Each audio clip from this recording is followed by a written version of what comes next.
3 is the future.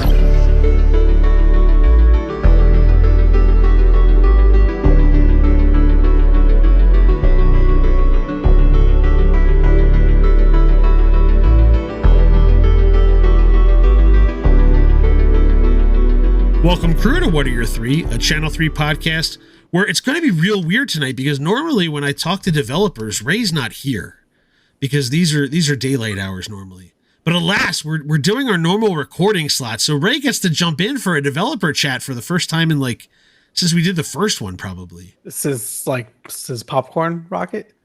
Oh yeah, we did two. You got to be there for. That's right. That was back in the day. The early day Popcorn. I still have to go back and beat that game. That thing. That was a tough one. That was a tough one, but I loved it. Not an easy one. But anyway, that's the.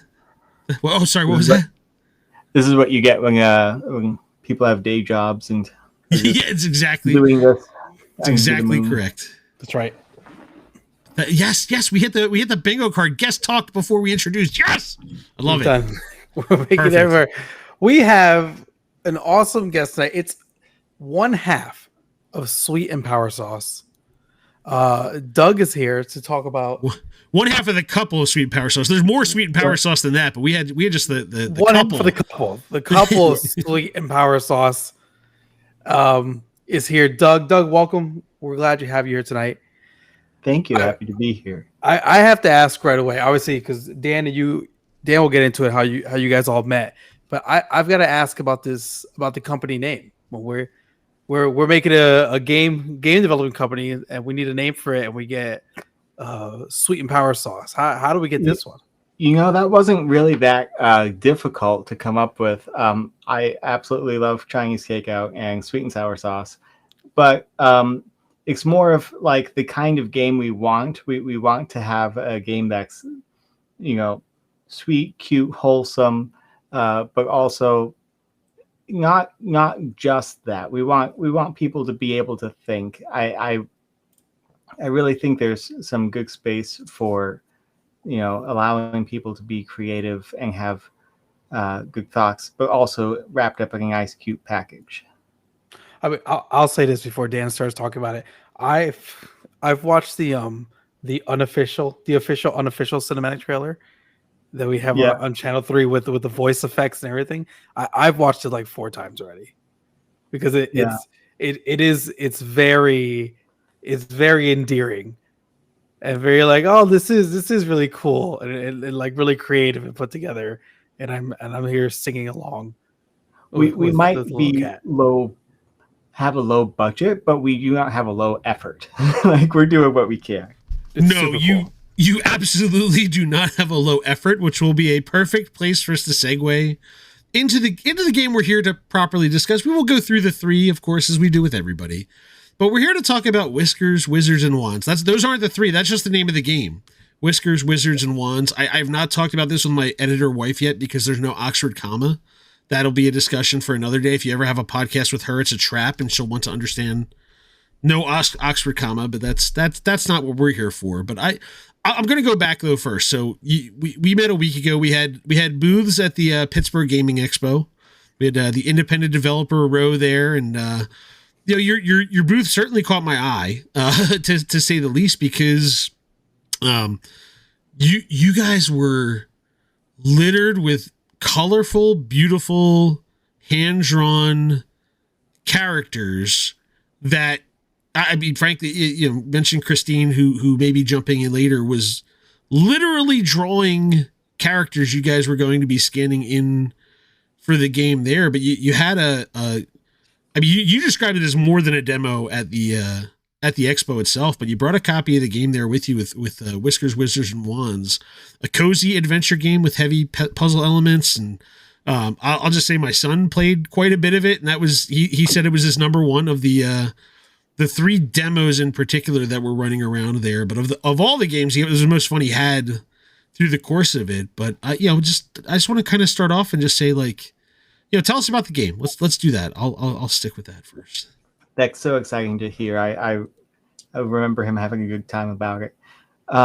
He's not always an outward smiler. He is generally not always outwardly emotional, but he was having a good time. Yeah. Um, let's see. Yeah, it's a whimsical adventure game. We have this fantastical world, uh, and you're going through doing puzzles, fighting bad guys, and finding these pieces of your wand. And the main mechanic is swapping between these different wands and customizing your, probably hundreds of possible combinations for the spells you can do. And the whole world has this papery aesthetic to it because it is literally hand drawn on paper, and we bring all that in.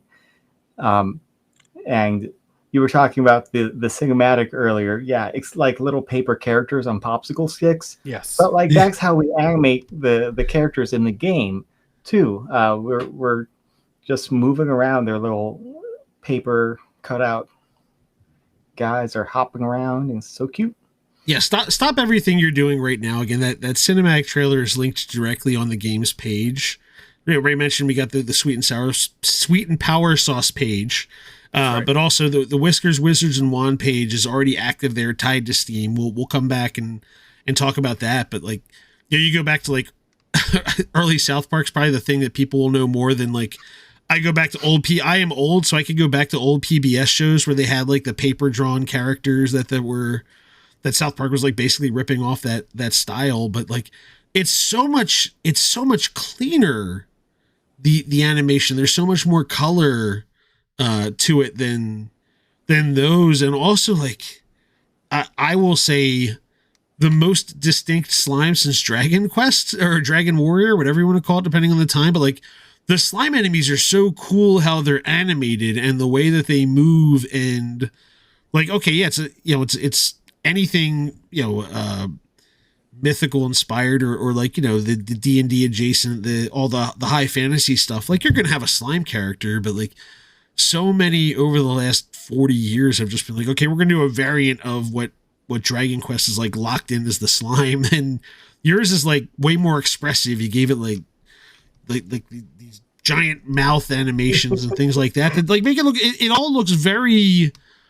It's very unique in how all of it looks, because also the world you've rendered is like a full 3/4 ISO, like not paper animated. It's a not paper animated ISO world. It's like 2.5D, but like the opposite of most 2.5D. Yeah. It's a fully 3D game, but the assets are 2D flat images in there.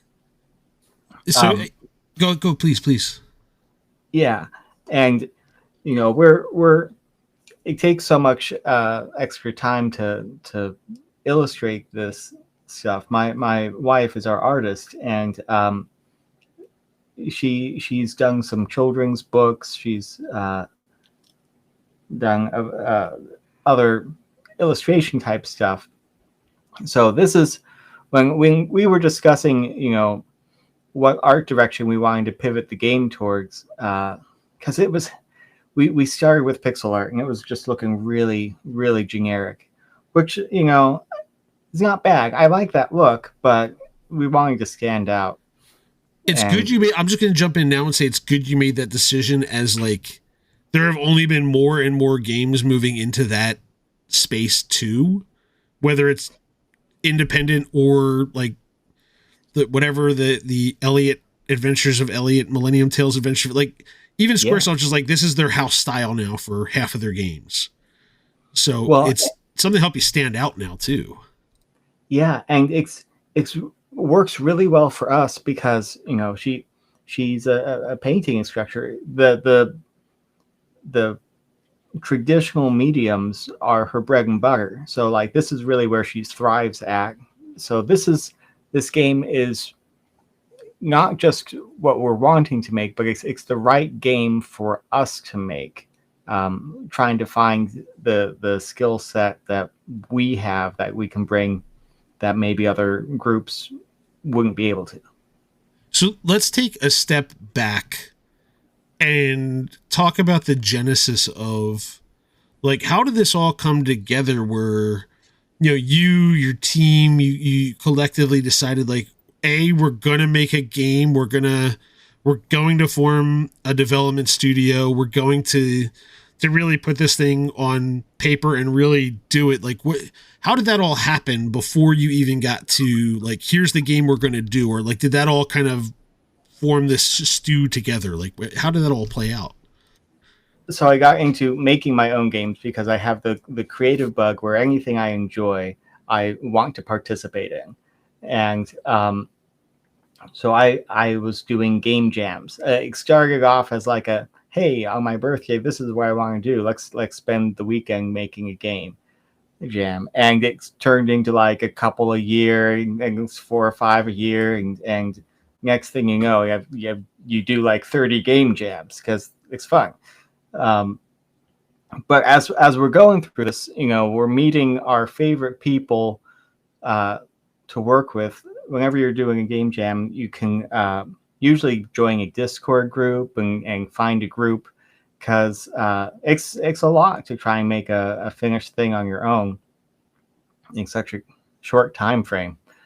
But we found our composer that way, Jamie. There's 6 of us in the group, by the way, and he knew a programmer that he worked with before, and I. Well, and one of the teams, like was it your childhood friend that like you reconnected with for this kind of? Is that what happened with one of the team members? He was there at the booth with us. Colin is our main engineer for Whiskers at this point, and we went to we knew each other from like elementary school age, and he's the one who actually got me into the idea that people make games and you can be one of those people. So we all did we got a notice from Indie Game Academy. They're a big Discord group that does things mostly education focused for indie developers, and they were sending out hey, we're going to try and be a publisher this year. Submit a game, and maybe we'll if we like your team and we think you'll succeed, maybe we'll try and help publish you. And they're more of a they're providing a lot of direction and learning opportunities, training type stuff, resources, but their goal is to help us found our own studio, and we're doing a lot of the legwork ourselves too.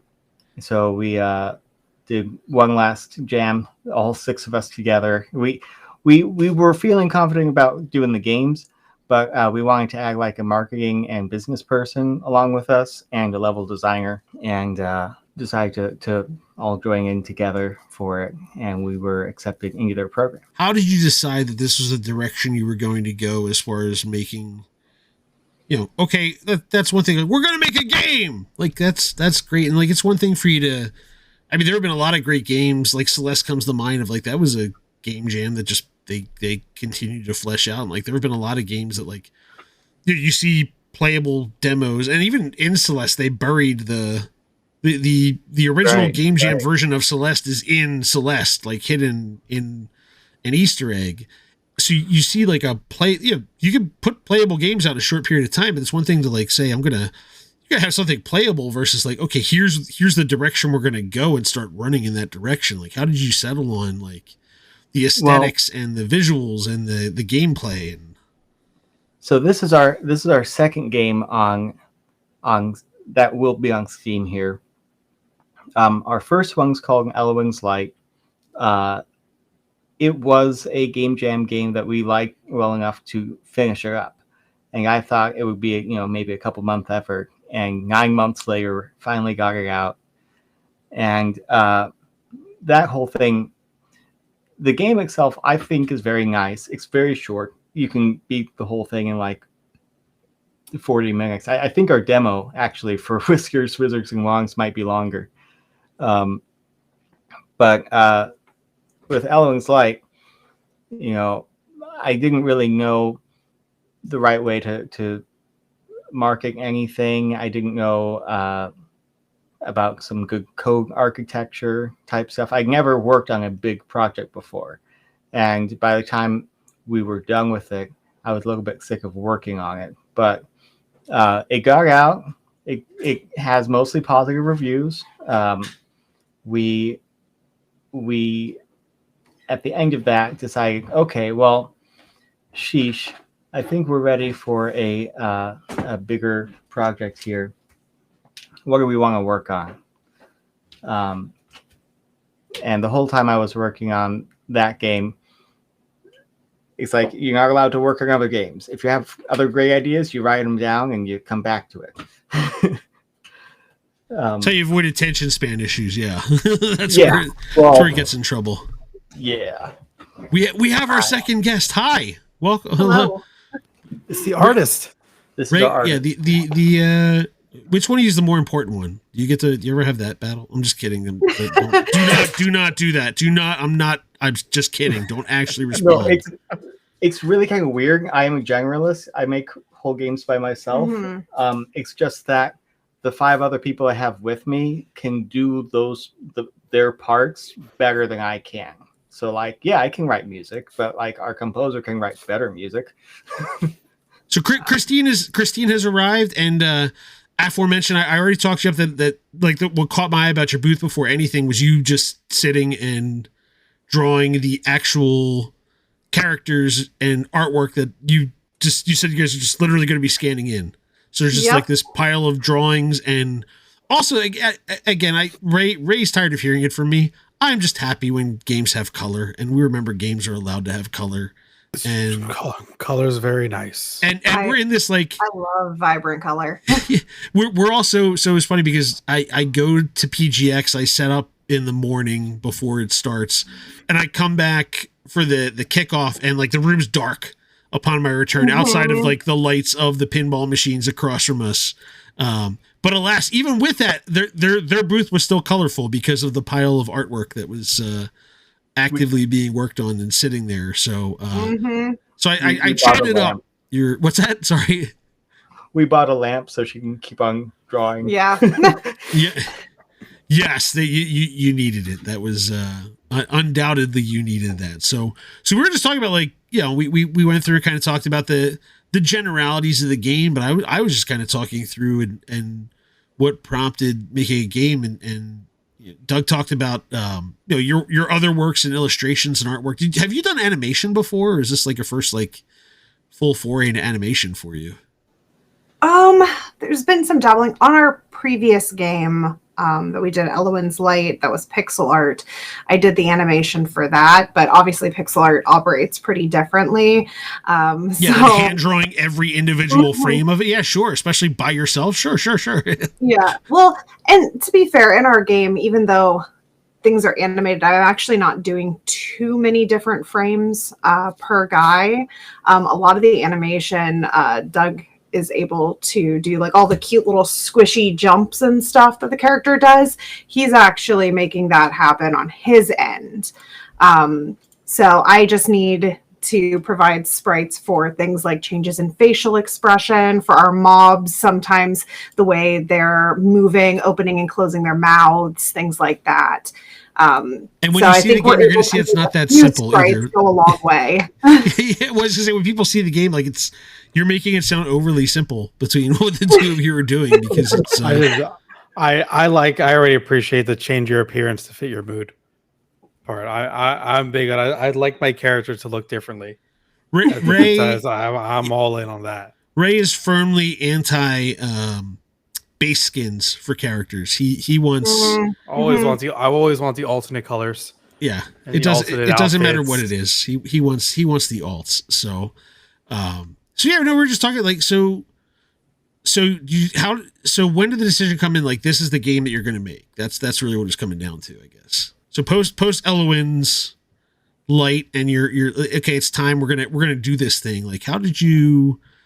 Did the team come together? Did you, of the 6 of you, and say, like, here's what we're going to do, and kind of talk it out, or what happened? We we had a big team meeting with a big spreadsheet with all of the ideas, and we gave them ratings and like how easy we thought they'd be, how interested people were in the particular concepts, how sellable it might be. So it was something that we felt was within the scope that we could accomplish within the time frame we wanted. And that everybody on the team was excited to do parts of it for. Because we definitely had some ideas where like maybe one person really loved the concept for the game, but the others were like, I'd work on it if that's what we choose, but like I'd be a lot more excited. I know like art-wise, there were some that I was like, I'm not feeling quite as much. Like I'll do the art, but I'm not going to be as excited to sit down and draw things in that world as I would in this world. So that played a big factor. Honestly, a huge part of it did wind up being like, what of these ideas, which is the one that fits our team the best? You know, we have skills in these areas. Of course, you know, we didn't have, we threw out a 3D game initially, and we later on down the line just sort of scrapped it because, you know, Whiskers, Wizards and Wands used to be a 2D pixel art game. That's what we thought when we started. And now it's a 3D traditional art game. And so we did have to throw out a lot of work. I mean, we completely changed game engines. Yeah. It wasn't Unity. Now we've switched to Godot. So what made you say we're dropping the... was it just like, okay, the you wanted the unique look? Was it there are too many of them that are appear? Because like I kind of said like that's the house style for half a Square Enix now. I was trying to communicate to our team the vibes that I wanted this game to have. It's silly, it's fun, but like the characters aren't silly. They're like totally serious, you know, about what they're doing. And so in order to communicate this, I made a construction paper, silly little doll like video, and it just really resonated with people. Yeah. So he did it thinking, I'm just gonna be silly. I just want to get across the aesthetic, like the whimsy that I want the game to feel. This is whimsical, campy. Yeah, and everybody just kind of loved it. It's like, you know what? What if, like, hear me out. What if we actually lean into this paper thing a little bit more? Because while we really liked the mechanics of the game that we were working with, I feel like it just always felt like it was kind of missing something. Things felt a little flat. Well, no, sorry, I had to. I'm sorry. And we were faking a 3D-ish look with 2D stuff, which is not easy to do. And I wanted to add some lighting stuff. And boy, is it so difficult to fake that. And as a test, I just made this little 3D environment. It's like, boom, the lighting works. Like it calculates everything on its own. Yeah. And I don't know.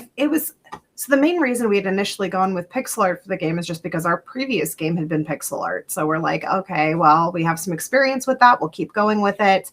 But I had in the back of my head, like, I prefer doing traditional art over digital art. It's what I feel more comfortable with. It's what I do for my day. And it's beautiful. Again, to be clear, people, go look at it. It's beautiful. It's yeah. Thanks. So I'm like, I like doing traditional, but there was this kind of thing of like, okay, but can we actually make all the art for a game traditionally? And so we are like, okay, let's do a game jam just to test some things. We're going to test the 3D isometric look. We're going to test traditional art. So we did a whole game jam where it was just this short, cozy storybook game called An Autumn Tale, and I hand painted all the art for that game. So it was all acrylic on canvas. it's on itch. That was Oh my a God. heroic effort on her part. Yeah, it was She like did 60 some paintings in 2 weeks. 2 weeks. Yeah. And she painted a So game. it was crazy. And we just got such positive feedback from people from that game jam.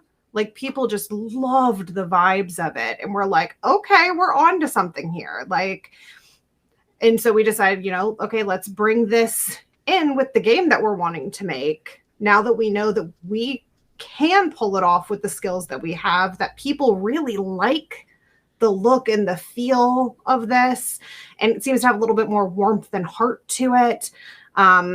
Though I did decide to switch over to alcohol markers instead of acrylic paints, because paints and canvases take up a lot of space and they're very expensive. They are, but this looks cool. Don't worry. Yeah, I'm sure the acrylic would probably look wonderful too, but the marker look of it looks so cool in the 3D environment on the paper.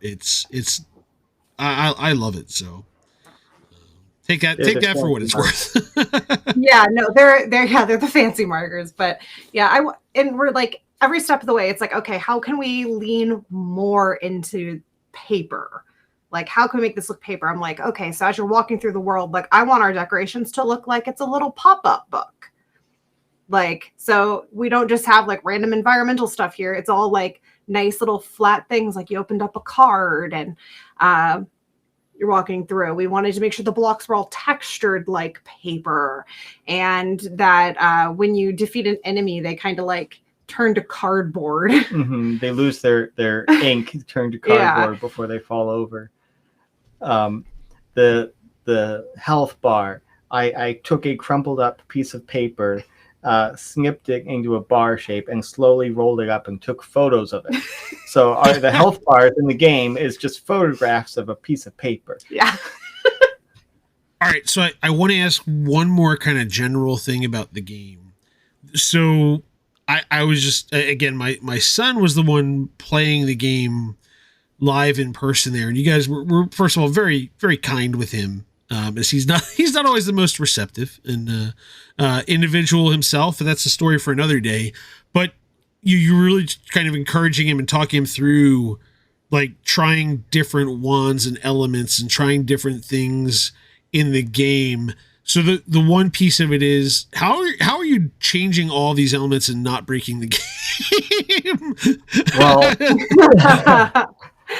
that always amazes me, because like the stuff I'm watching able to be switched and flipped and like try different things that there are multiple paths that are going to work, and my brain shuts down. I'm like, no, I'm a dumb caveman. I can bang two rocks together. That's the end of, give me the controller and I'll take it from there. But you're having to put a lot of effort in to put all these elements in, which is really cool and kind of making it unique for different playthroughs almost effectively. So the goal of the puzzles, at least, is to each have some multiple options for how to solve it. I know one of them that's in the demo, an optional one. We make the hard ones optional. You can either create a rock and drop it on a pressure plate, or you can go through this more difficult jumping part to get to that pressure plate and just stand on it. That works too. Obviously, you can't do that, at least at the beginning, as much, because you need to have a very kind of set tutorial to teach people how to do stuff. But making the wand system was just a blast, because we are setting up the rules, and sometimes we get surprised and in how they play out. And we're taking a pretty relaxed stance on it. Like a little bit of game breaking is okay. Yeah. Like this isn't like a hyper competitive multiplayer. Well, yeah, as long as it doesn't crash the game, it's good. Yeah, go for it. Yeah. And I mean, to be fair, as we've added some mechanics in along the way, there have been hiccups that then we get worked out. And luckily, by the time people are seeing it in the demo, we have the one functionality pretty good. But I think we always wanted there to be this little element of people feeling kind of clever as they're discovering the things they do with their wand, and maybe wondering in the back of their heads, like, oh, did the developer realize that I could do something like this? Did I break the game? And it's like, no, you didn't, but we want you to feel like you are.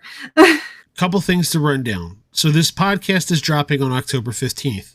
We timed this out. A week and a half ago, we talked about it, and we timed it out. This will work out perfectly because that is the day the demo for the game drops. So you can go to Steam as you listen to this. It's already wishlist. Go play it. So yeah, it's already it's already wishlist. Go do it. But you're also doing a Kickstarter because this is a lot of blood, sweat, and tears and a lot of effort. So tell us, Kickstarter goes live the same day. It goes live on October 15th, right? Mm-hmm. Yep. So what are the plans Kickstarter wise? We are hoping to raise some additional money. Like I said, we don't have a huge budget.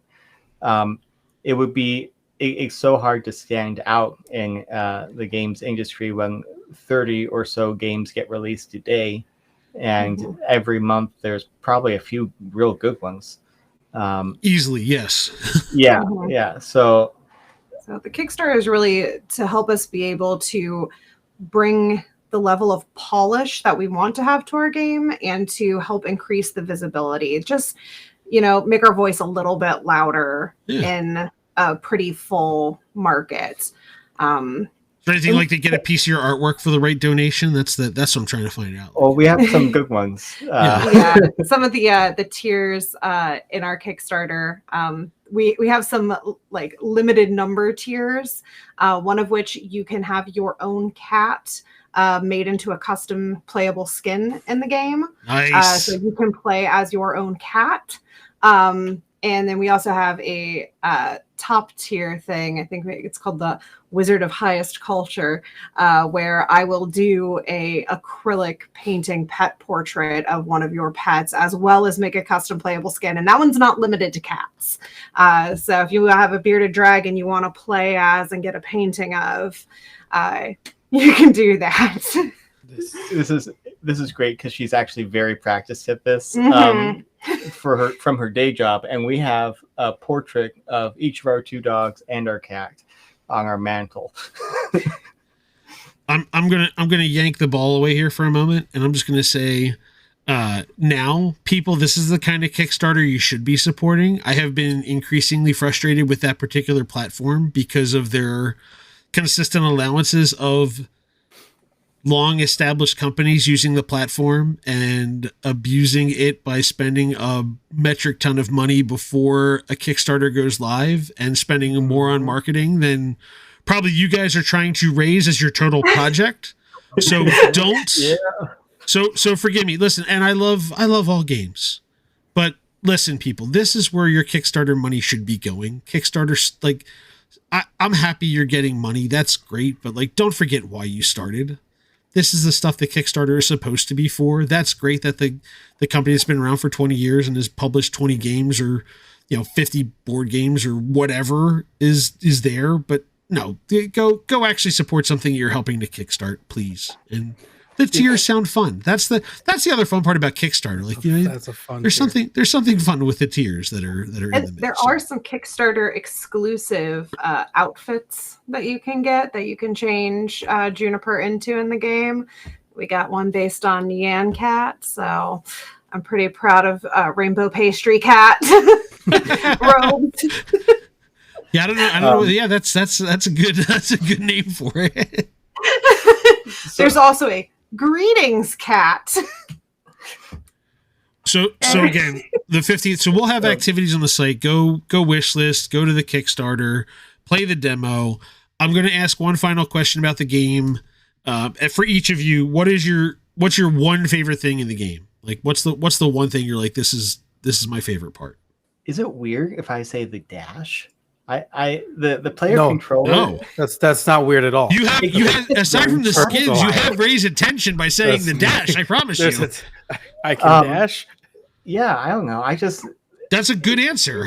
Why? It was one of the first things that you have to do and do right, and it hasn't really changed since I added it, and so it's just been in there for a long time and just very satisfying. All right. For me, it's probably the amount of horrible cat puns that I've put into the game. Oh, that just made it so much better. Give us one. We need a taste. Give us a taste.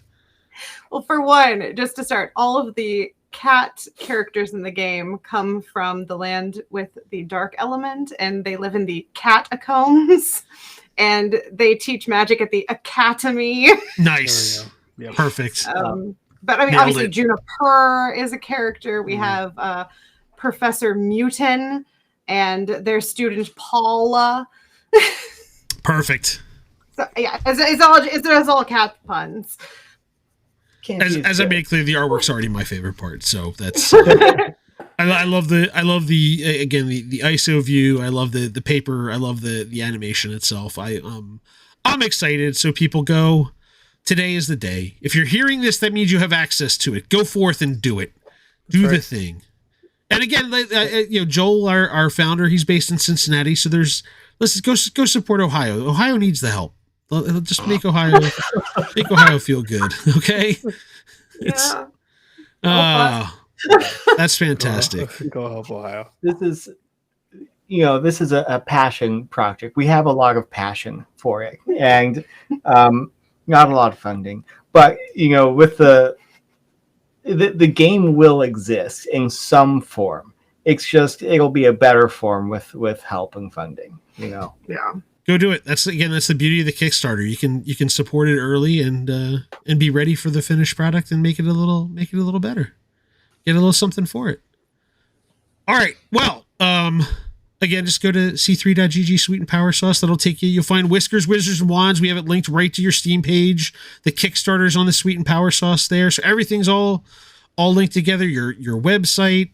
I'll make sure, I didn't have, because stinking Steam didn't have Elwyn's Light tied to Sweet and Power Sauce. It's stupid how they have it organized sometimes. That was published under my personal name instead of the Sweet and Power Sauce. Yeah, it listed you as the developer, but it lists Sweet and Power Sauce as the publisher. Yeah, but that's whatever. That I don't care. We'll have that squared away on our end. That's the important. Yeah. That's why we do what we do behind the scenes to make sure that's all connected, so you can see that too. But I now segue because I found a little animation here that I'm pretty sure showing the dash. I could tell you. I told you he would be. You had him at dash. He had to go find the dash animation. I told you he was in. I'm going to be counting how many squares I move per dash. It's funny because I almost never use the dash when I'm playing. Yeah. But I'm also infamously terrible at anything that resembles a jumping puzzle. So it looks like 3 squares. I'm looking at it here. He's calculating already. This will be. I'm looking. I'll tell you, it's a great looking dash. I think you talked about it because the cat squishes in to like dash through, and it kind of opens up again. And satisfying bloop sounds. Sounds there will be speedrun strats in the game. Whether or not I put them in there, that's a different question. But you hit another problem for us collectively. So, oh boy, you put a timer on that, it's going to get real ugly real quick. I'm just looking at it. All right, there you go. I'm just watching the little clips on the Steam page. I'm taking this back now, Ray. I'm taking this back. Ray, I told you you'd have him at Dash. This is what happens when you bring up dashes to him. Dashes and skins. Those are the two ways you play. It's a great looking dash. So, one of the things we do when we have these conversations, we still talk 3 games. In our normal episode format, we talk with gamers about 3 games. When we talk with developers, we talk 3 games. And you brought up 3 that I think there's inspiration in your game, but also just probably your personal history tied into it. And the first one is Tunic, and I'm scared.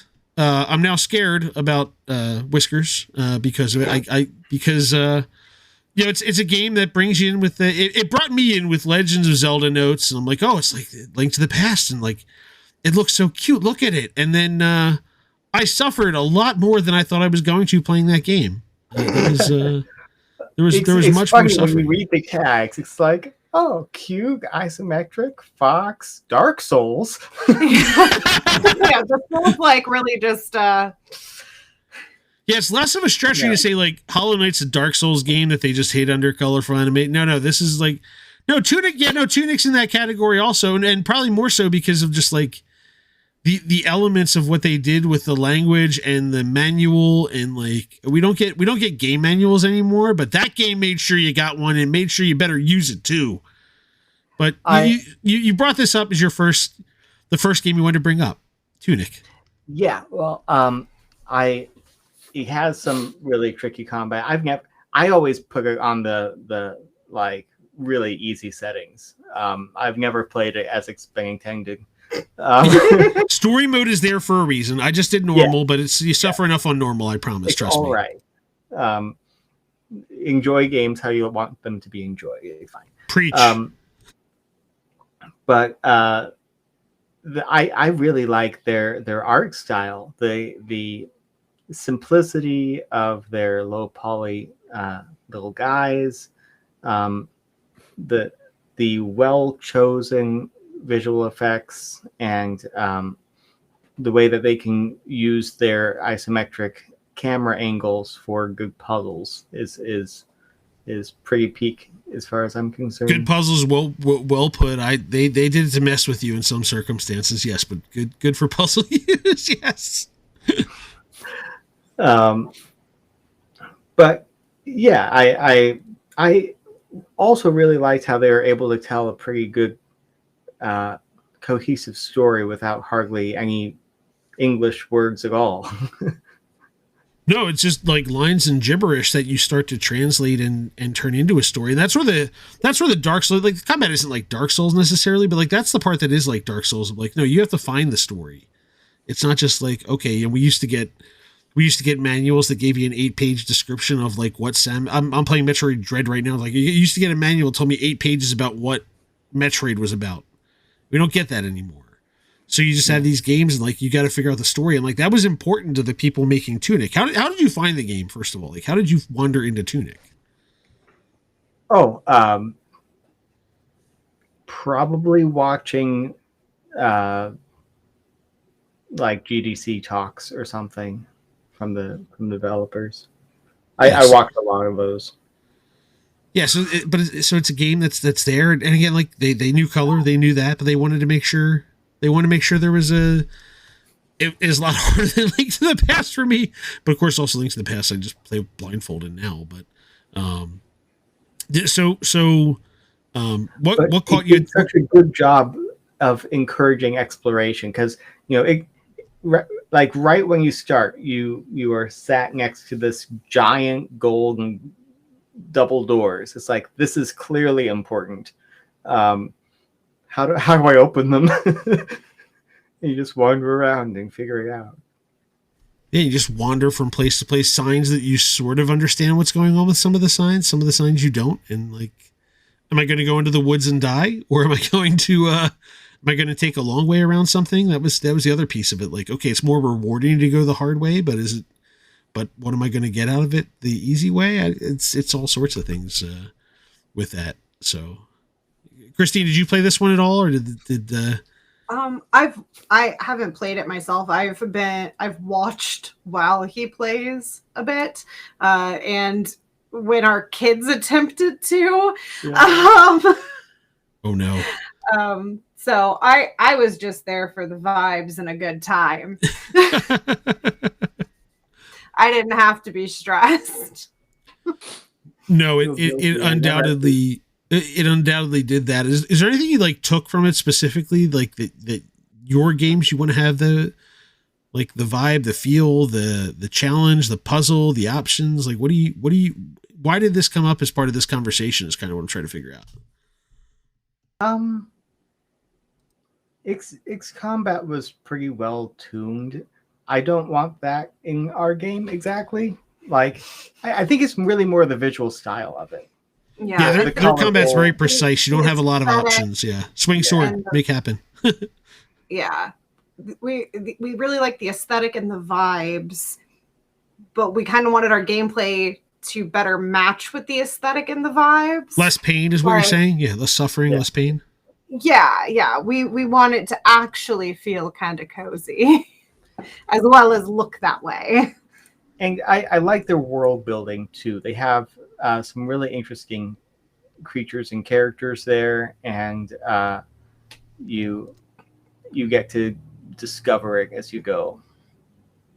Exploration is definitely something that we really like, and we like encouraging people to find little nooks and crannies and secrets, and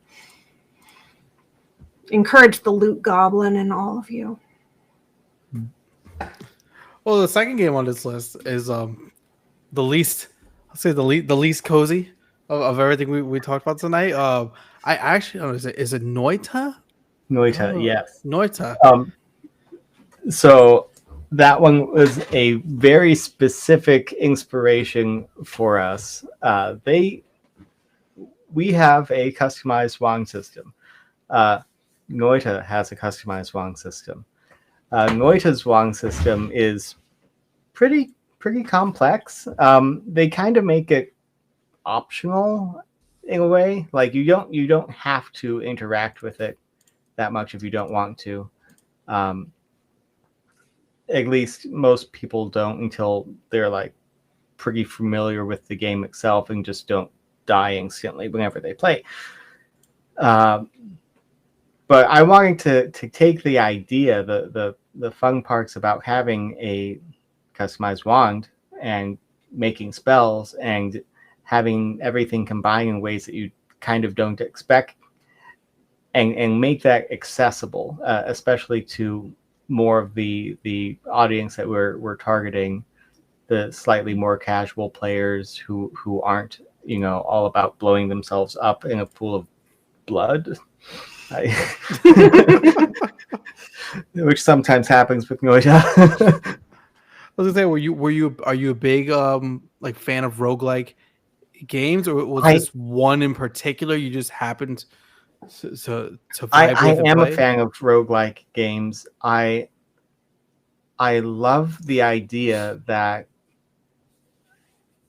game content can be emergent after good procedural design, like AKA they've set up a bunch of systems, and the systems are just like doing their thing, and at those weird intersection points you get good game design.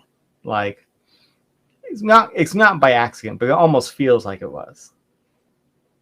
And it's definitely more of that pixel art style that I guess you were first doing before you guys decided to go with the more realistic style. Oh yeah. You talk about that one. You fell in love with the mechanic idea of the customizable wands. Yeah. It's funny. I saw stuff blowing up, and I had just picked up recently Worms Armageddon, and I was watching a video for this and started thinking of all the different your custom weapons and how the lands just kind of explode and anything is the whole game is part of the game kind of thing. Yes. Like everything matters in it. The entire environment is part of what you're doing. Well, and the interesting things about Noita, and I don't want to ruin too much of it, is that the game is much bigger than you think. It's not really what you think, actually. And it has a very interesting sort of twist on the play space that is in that game. But it very much it does such a good job of promoting experimentation and exploration and all that stuff. And I just loved their physics engine. Their whole big thing is not actually the wand system at all. It's the fact that they make a customized game engine that kind of simulates each pixel as a physics engine. And then your third game kind of goes back to cozy, but we gotta keep the same art style. It's Stardew Valley, which is the one that everyone's played. Is this game Is it one that you two play together? Do you have your own separate farms? Is it one big world? Have you created more than one world? There's been more than one world. We have shared a farm. I've played a lot more than he has for this one. So this is your and I've had solo farms, a shared farm with him. I've had shared farm with like my roommates from college. You only let us pick 3, but between Stardew Valley and Minecraft, those are our cozy go-to. We keep on going back to it and playing it together games. Yeah, I feel like Stardew is the game that I just always want to return to. Like it's something where it's like I know I'm going to have a positive experience when I go into it. Even some of the first times playing it, it almost felt nostalgic, even though at one point it was new to me.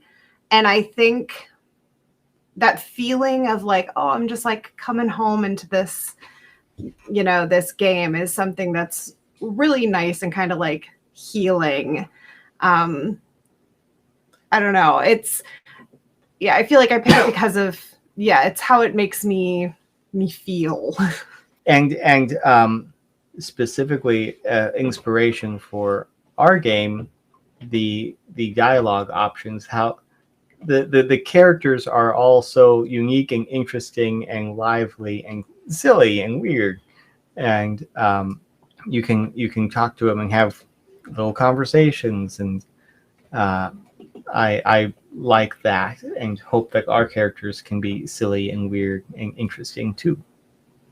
And you talk about going back to Stardew Valley. It's like it's constantly updating forever, right? You just keep putting. He just doesn't want to get the haunted chocolatier out. That's all. I know. Give us the chocolate. You could always go back to it, like you said. We don't even know what the haunted chocolatier is at this point. We just know there's a name for it. That's all. There's a hotel. I know that.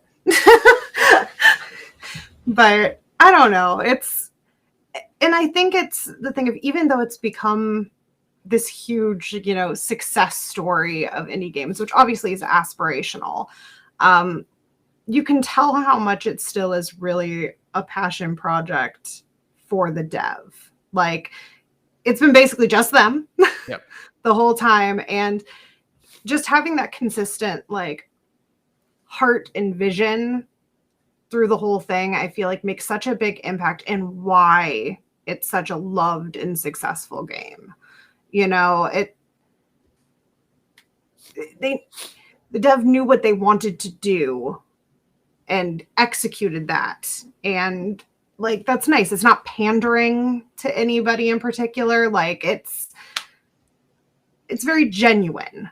And I like that a lot. It's like the opposite of pandering, because you can kind of make it whatever you want it to be. Mm-hmm. Like, if you want to adventure, you can still adventure. If you want to just chill and farm, you just chill and farm. It's whatever you want. It's like the opposite of a pandering game, because like pandering be like, okay, we're going to come and we're going to get this corner of the market. No, it's just like, no, it's just whatever you want it to be. Have fun. Mm-hmm. All right. Sorry. You brought up Minecraft, and we can talk about Minecraft. That's the other. Listen, there's nothing wrong with Minecraft. That's the game that keep coming back to. Now, when you allow honorable mentions to be clear, I just left that off because I didn't want to take 3 hours of your time. But hey, we can talk Minecraft if you want. You brought up Minecraft. I'll talk about Minecraft. Well, so this is the game you go back to. You can hang out. You could just play.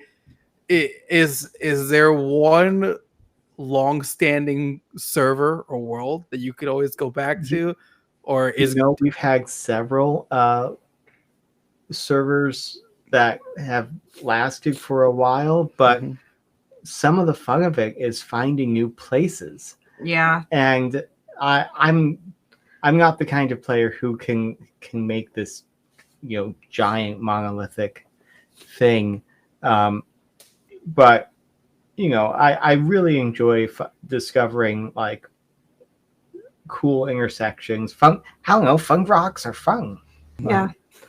No, I kind of like always having like an ongoing world that I'm working on and I'm making things in, but at the same time also being a bit of a new world addict and going places just because I love seeing the interesting seeds that pop up.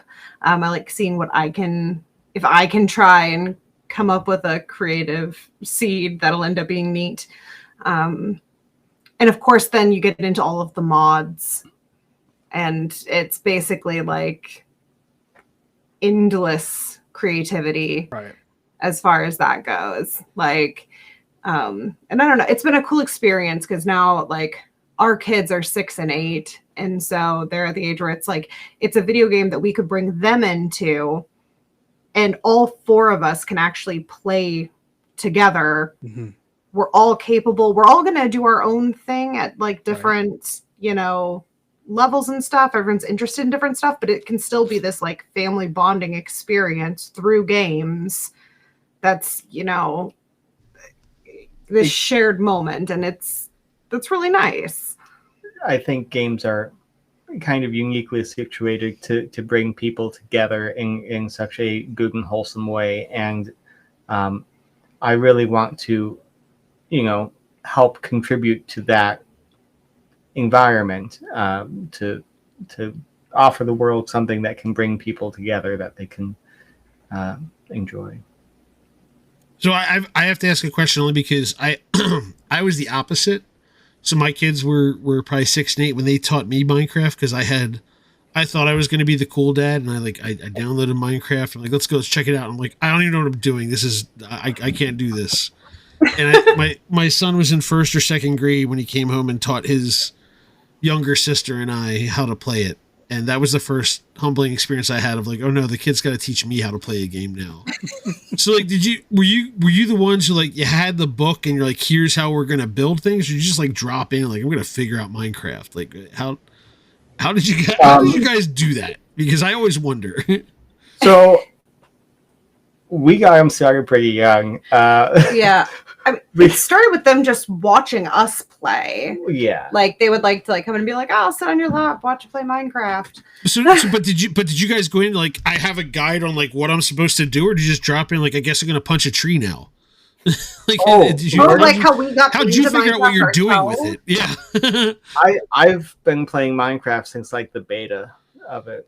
So you were born molded by it, and that's just the way it was. I mean, I was in college. Do not quote to me the old text. I was there when they were. Yeah. That's where I was too when it started getting popular. I remember being in college and people just talking about this game. And like that's what I'm just trying to like. It's just so funny. Like everybody's saying, I'm going to go punch a tree. Like that was the inspiration of the game. Like I'm going to punch a tree, and now I can build something with the tree. Now that I punched the tree, like it's just so funny to me that like. I would have needed my son also now has like 10 books of like how to craft redstone gadgets. Encyclopedias are fun, man. There's it's great. But you didn't have that in the beta? Like I'm just gonna go punch a tree. Is that what you did? No, my kid has books though. Well, and I feel like there's something to say for like, yeah, we were able to play and we were able to do things. It doesn't mean that we were like doing it particularly well. Like I don't think I still barely touch redstone.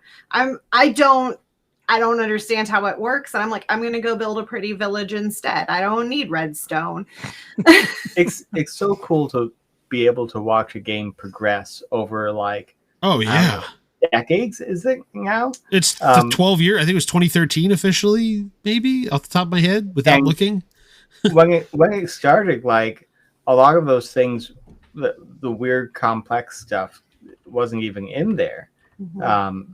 So it was a gradual learning process as it gradually came out. It is Minecraft Day, I think, right? Like, right, that's why you told people to go play it. Like, like Minecraft Stories was this something that wasn't the exact Minecraft. Oh yes, it was like Dungeons or something. Okay. Yeah, Minecraft is in May 2009. 2009 is the official release of Minecraft. Oh wow. Yeah, that's a long time ago. Good God. Yes, because I was in college in 2010, and I remember people starting to talk about this game with blocks. Yeah. Well, and it's nice because they have the different modes too. Like if you don't want to stress about learning, just like don't play in survival mode initially, play in creative. Or if you're in survival, switch it to peaceful mode so you don't have to worry about fighting anything. You can just learn how to harvest and build and such. So it can be as stress-free as you want it to be. Which is nice, as long as you're not getting in your head about like, I'm not playing it the true way. Well, and especially in creative mode, you can just feel this is a fun creative tool. You can just build stuff, and it doesn't have to make sense. And water works strangely here, but that's okay. I poured a bucket and I made a waterfall at the top of a hill now. It does work very strangely now that you say that. Yes. Gotta love water elevators. Going up. All right. Well, one of the things we do is we start to wind down. We every day we do a question that we have on Channel 3 that we just tell people, hey, what's something in gaming? We picked one for you to answer for us today that we wanted you to share with us. Let's go with this. What game do you know best? Who? I mean, my game. That doesn't count. Yeah, obviously no. Okay, I'm sorry. Yes, you know the behind the scenes. Yes, you know yours the best, but that's not what we're looking for here, and you know it. I probably know. Oh gosh. There's a lot of rattling around right now. Like people aren't going to see video of this, but the eyes are darting side to side for both of them as they're thinking of it. Okay, one of either two of these. The first Final Fantasy game, Final Fantasy 1. I know that one really well. I've even done a quote speed run. Not really. It took me like 5 or 6 hours. But it's the fastest thing I've done it. And that one and the red and blue on Pokemon. I'm so glad to have been part of that when that first came out, and played a lot of Pokemon Red. Have the kids gotten into that at all? Into Pokemon? Yes, but not the old ones. Yeah, like Let's Go Pikachu and Eevee were just straight remakes of that. Yeah. But a lot simpler to capture the Pokemon than trying to let me beat you to near death but not kill you. And it was easier to throw the ball at it. The tossing mechanic is really kind of tricky. I don't know. It is. I'm not going to argue that. Yeah. All right, Christine, you've had time to think about. The game I probably know the most would probably specifically be Burning Crusade era World of Warcraft. Oh, okay. World of Warcraft. There's a whole different picture of you being painted now from where we were prior to this in the podcast now. Oh yeah, no. This got honestly, really serious. Up until a couple years ago, I almost exclusively played MMORPGs. I'm just picturing the D&D community. This better not awaken anything in me. That's all you're like doing. Honestly, like we when we first started dating, we played WoW together. Like that was, it was one of my requirements for being my boyfriend is the person had to play WoW. And it was great when she, when we were away at different colleges, we were able to have virtual dates. But specifically Burning Crusade era was probably when I knew the most. At that point, I had done every combination of race and class up through level 20. So I knew all of the starting zones pretty much by memory at that point. Obviously, I ended up, having favorite characters that I got farther up in the game, but I was very addicted to the lore. I mean, I read the novels. She read the quest text. I've been teased a lot for how much I read quest text. Oh, I love quest. No. I love. I'm a narrative getting lore person. from reading. Absolutely, 100%. I'm with you. So, yeah, that was my heyday. But I remember we pre-ordered Burning Crusade. I was in high school when it came out, I believe. I think. I'm not going to try and math it on you. Don't worry. You're fine. Yeah, no, it's. I'm trying to figure out if it was late middle school or early high school for me. Sounds good to me. Yeah, got it on CDs and had to sit at the computer while I was installing, waiting for the. Right. Okay, put in disc 2. That'd be 2007. It was a whole thing. Yeah. 2007. Okay, yes, that would have been my freshman year. Ray immediately on the fact checks. That's that's my 2007. That's my sophomore. Yeah, sophomore year. Oh, so there's a deep dark part of you locked away now. That's the moral of the story. Okay. Oh, yeah, that's a whole separate episode. As soon as you said wow, I was like, that's another night. I got introduced to EverQuest in when I was 10, and I was schooler playing EverQuest. Yeah. I hate all of you people so much. Oh my gosh. And honestly, I feel kind of like there's a part missing that I don't have an MMO that I currently play now. I almost feel like I don't have the time commitment. Right. You don't. I can tell right now you don't. Clearly you'd be diving fully into it. Mm-hmm. Don't awaken that beast. The cats need you. Baldur's Gate a little bit. Yeah, Baldur's Gate scratched the itch a bit. BG3. Yeah, that worked for a lot of people. I just need 90 minutes at a time to play it. Stop. I'm gonna have somebody yell at me because you brought up Baldur's Gate 3, and I haven't officially finished the game. I was so close to being done with Act 3. I was playing it while my kids were in school last school year. And then the school year ended before I got to finish it. And so I couldn't play it over the summer because I'm not about to play BG3 when my kids are home. No. We're swinging business on the screen. Who knew? Yeah, and now the school year has started back up, but now I'm I got to work on our game. So my game is still sitting at 90%. There's no 10-minute Baldur's Gate 3 session. You can't just do that. That's my problem. Yeah. Being I'm doing another replay through. I'm how are you?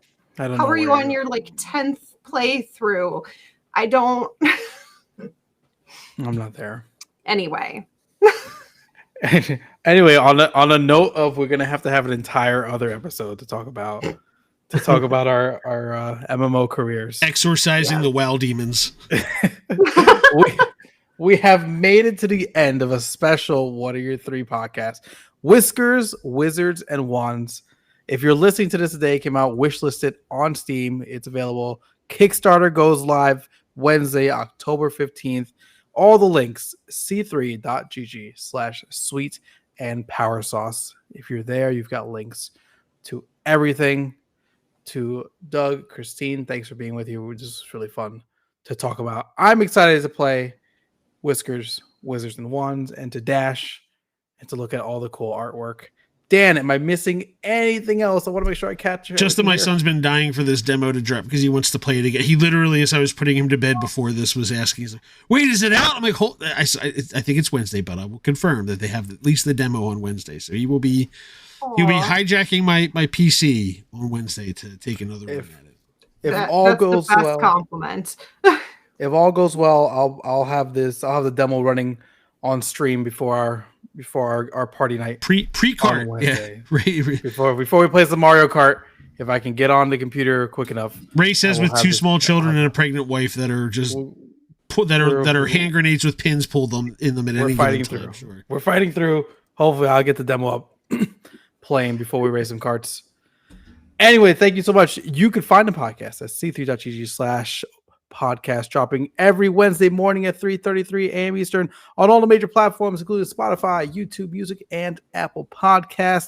I'm Ray. Dan puts this all together. Our theme song is by Caster Garden, and for our executive producer, Joe Willis. Have a good day, everybody. Whiskers, Wizards, Wands. Go play.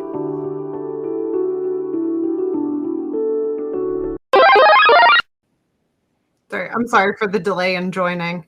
No, it worked out just fine. So no, it was perfectly fine. My two kids are currently sleeping in a separate room together because the main room is off limits as I'm building a new bed. So I understand. My thing too has been 6 since Saturday morning, so I've got my own hand grenade pins pulled, and thing 1 is always just wandering landmine of waiting to explode. So it's all good. I wholly understand.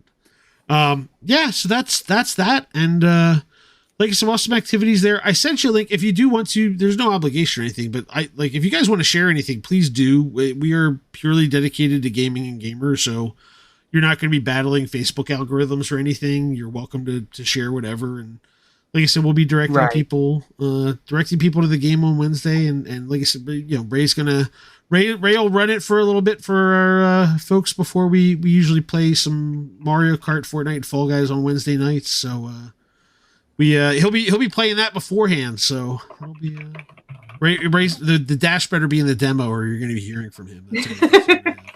Are we dashing away? Oh, now I got to know though. Who do you play as in Mario Kart? I've been playing as Peach lately. I've been playing Mario Kart World Peach in her like summertime tourist outfit. Because I had somewhat success one day, and so now I'm just sticking with it. I don't have a main in World. I either run Pauline or Mario usually. In 8, I ran as Link out of spite. I didn't do the meta builds or anything like that, but I literally just play it on Wednesdays when we play. Like we get a group of people and do like the knockout tour. I don't know if you've played Mario Kart World, but like we just get together and do there's a 24 player mode that just like every lap of the race, like it's just one rally race that has 6 parts, and it drops 4 people every time until you get to a winner at the end. So it's the only thing I do in Mario Kart. That's the only thing I play with it. It's I just do it to play with friends and have fun, and I don't play it in between during the week. It's just I'm playing other stuff if I get to play anything. So I'm usually a shy guy because I like cute little guys. Nice. We got a few shy guys running around. There were a bunch of them last weekend. There were shy guys everywhere at the convention, just like running around that place. I'm always either Dry Bones or Toadette. Okay, all right. So you're a psycho. I was using Toadette for that. This goes back oh gosh, I'm just digging myself. The WoW thing and the Dry Bones. I'm making different judgments now than I was. I think the wholesome artist in the corner. I kept my mouth shut about my RuneScape past, so that's an entirely different level of psychotic. RuneScape's made a real big resurgence. Yeah. Really? Yeah. Wow. Did they take out some WoW people? Some other group got upset and they all went over and started playing RuneScape again instead. So they had a resurgence in player count. I know we've got some people who are dedicated. The old school RuneScape crowd. Old school RuneScape is going.